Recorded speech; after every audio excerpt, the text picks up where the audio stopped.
Hi friends, நம்ம இப்போ கட்லா மீன் குழம்பு பார்க்க போகிறோம். அதுக்கு வந்து தக்காளி, வெங்காயம், பச்சை மிளகா எல்லாம் நறுக்கி வச்சு புளியை கரைச்சி வச்சுக்கணும். ஜாரில் வந்து தக்காளி வெங்காயத்தை அரைக்கிறதுக்கு நறுக்கி போட்டுக்கணும். கத்திரிக்காய் ஒரு பாத்திரத்தை நறுக்கி போடணும். புளி கரைச்சலில் வந்து மசாலா நம்ம தேவையாங்கிற மசாலா வந்து போட்டு கலக்கி வச்சுக்கிடணும். அதுக்கப்புறம் வந்து ஜாரில் அரைச்சி வச்சுக்கணும்.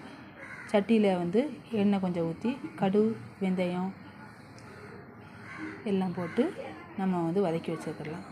பச்சை மிளகா, வெங்காயம் எல்லாம் வதக்கிட்டு தக்காளியை போட்டு நல்லா வதக்கி வச்சுக்கிடுங்க. அதுக்கப்புறம் காஞ்ச மிளகாத்தூள் போட்டு கத்திரிக்காய் வள்ளி போட்டுருங்க. நல்லா வதக்கின அப்புறம் பச்சை மிளகா நல்லா வதக்கினதோட உப்பு கொஞ்சம் போட்டதோட நம்ம அரைச்சி வச்சுருந்தோம்ல தக்காளி வெங்காயம் அதை போய் நல்லா கிண்டி விடுங்க. எண்ணெய் பிரிஞ்ச வர்ற அளவுக்கு நல்ல எண்ணெயில் போட்டதோட நம்ம புளி கரைசல் மசாலா எல்லாம் போட்டு வச்சுருந்தோம்ல அதை வந்து ஊற்றி விடலாம். ஊற்றிட்டு கொஞ்சம் நல்லா கொதிக்க விட்டுறலாம். கொதிக்க விட்டு நல்லா கொதித்து எண்ணெய் பிரிஞ்சு வரவும் நல்லா உப்பு போட்டுருங்க. உப்பு போட்டு நம்ம மீன் வச்சுருந்தோம்ல மீனை வந்து ஆட் பண்ணிவிட்டு நம்ம கட்டியாக கொஞ்சம் தேங்காய் வந்து அரைச்சி ஊற்றி அதில் ஊற்றி மீன் தயார்.